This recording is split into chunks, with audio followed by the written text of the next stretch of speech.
Uma Vida com Hao-an. Eu vou te confessar que eu não lembro muito bem quando foi que eu comecei a escrever Uma Vida com Hao-an, o meu novo livro publicado lá no Kindle, só que eu tenho certeza que foi em algum dos desafios do NaNoWriMo. O NaNoWriMo era um desafio internacional de você tirar os 30 dias do mês de novembro para tentar escrever 50 mil palavras. É parecido com o que tem acontecido agora lá no Kindle, Maratona KDP de 30 dias para você escrever um livro. E eu falo isso entre aspas, porque fica aí até como uma dica. Essas maratonas de você escrever um determinado número de palavras, ou escrever um livro em um mês, por exemplo, ou em 60 dias, elas são importantes, mas desde que você tenha consciência de que você não vai escrever um livro, o livro que será publicado. Você vai escrever o primeiro rascunho daquela obra que futuramente, depois que você editar, depois que você revisar e reescrever, aí sim você vai publicar. Se você entra em um desafio como esse, esperando que em 30 dias você vai escrever o teu blockbuster, a tua obra-prima da literatura, isso pode ser uma armadilha e um alimento para bloqueios criativos. Eu estou te trazendo esse ponto aqui porque exatamente por ter consciência de que Uma Vida com Hao-an foi escrito durante o NaNoWriMo e que o que eu tinha ali à disposição era apenas o primeiro rascunho, foi que durante o processo de reescrita, ali no final do ano de 2025, eu percebi como a história foi crescendo durante a reescrita. Eu não mudei tantas coisas em relação ao que já estava na primeira escrita, só que ela foi ganhando corpo. Eu fui entendendo o Tiago. O Tiago é esse personagem que eu desenhei na capa, ele é o personagem central do meu livro. Ele é um homem trans que trabalha em um sebo no centro histórico aqui de São Luís. E o Tiago, rapaz, ele tem várias questões internas, mas acima de tudo, questões ligadas ao passado dele.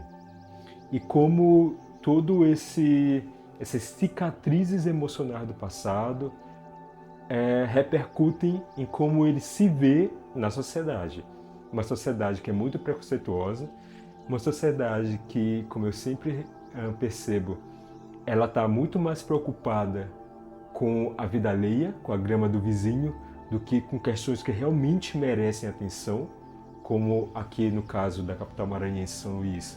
O tanto de pessoas venezuelanas que estão pelas ruas, estão pelos sinais, e as pessoas parecem ignorar tudo isso. É nesse contexto que o Tiago tenta existir. Por isso que o mote do livro é quem fica com o Tiago quando ele decide existir. Quando ele decide que ele é uma pessoa que tem o direito de existir, apesar de tudo que dizem. O livro ele é dividido em instantes. Ao invés de eu fazer partes, parte 1, parte 2, parte 3, eu decidi transformar essas partes em espécie de prólogos emocionais do que você vai encontrar naqueles capítulos dessas estantes. Então tem a primeira estante, onde eu trago um texto que aborda quais são os livros, que são os títulos de cada capítulo, e o que você vai esperar do Tiago dentro desse contexto. Então, por exemplo, como você vê aí na tela, na primeira estante, nós temos o seguinte texto: o Cais da Sagração mostra as vantagens de ser invisível, especialmente quando você está na pior em Paris e Londres, e a Árvore da Mentira indica aos capitães da areia que estamos todos fadados a ficar à espera de um milagre. Eu gostei de fazer isso aqui porque, como o Tiago trabalha em um sebo, é claro que os livros e como ele lida com essas obras vão influenciar em como o Tiago se enxerga e em como ele enxerga o mundo. Diante disso, eu também destaco um dos personagens mais adoráveis, modéstia à parte, que eu já criei, que é seu Adenilton. Adenilton é o dono do sebo, ele tinha esse sebo com a esposa, que era a Dona Flor. Então o sebo é Sebo, Flor e Adenilton. E sim, esse Flor é referência lá a Dona Flor e seus dois maridos. Tudo aqui é relacionado à literatura. Prepare-se para isso. Eu creio que esta obra é uma ode, sim, à literatura, é uma ode à força que a leitura nos traz, a forma como a leitura nos transforma, mas, acima de tudo, também tem um aspecto do que eu quis trazer da força das tradições.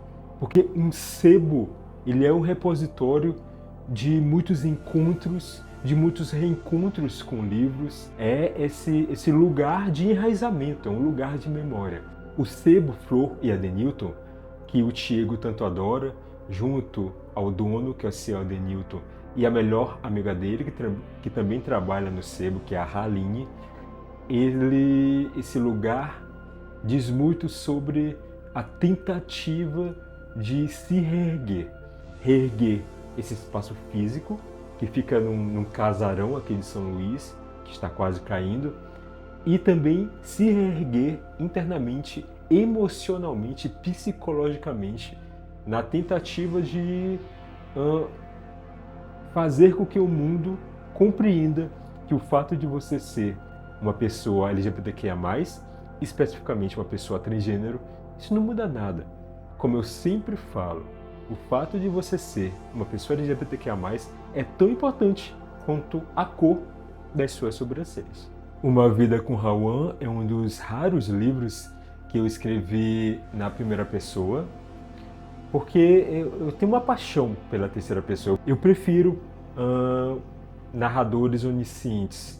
Eu gosto meio que desse controle total. Sei lá, talvez seja algo psicológico meu, vai saber. Mas eu adorei o desafio de ter mergulhado tão profundamente na mente do Tiago. As possibilidades que ele me trouxe, as possibilidades, inclusive, de fazer algumas críticas à sociedade, à própria comunidade LGBTQIA+, que bate muito nas pessoas transgênero, as possibilidades de emoção, de cenas muito, modéstia à parte, muito tocantes que Tiago conseguiu me proporcionar. Por isso, eu espero que você sinta toda essa paixão que eu coloquei nesse personagem central. Você conheça um pouco mais de São Luís, que eu amo trazer São Luís para os meus livros, para os meus textos, porque aqui é meu lugar de pertencimento, então é daqui que eu falo.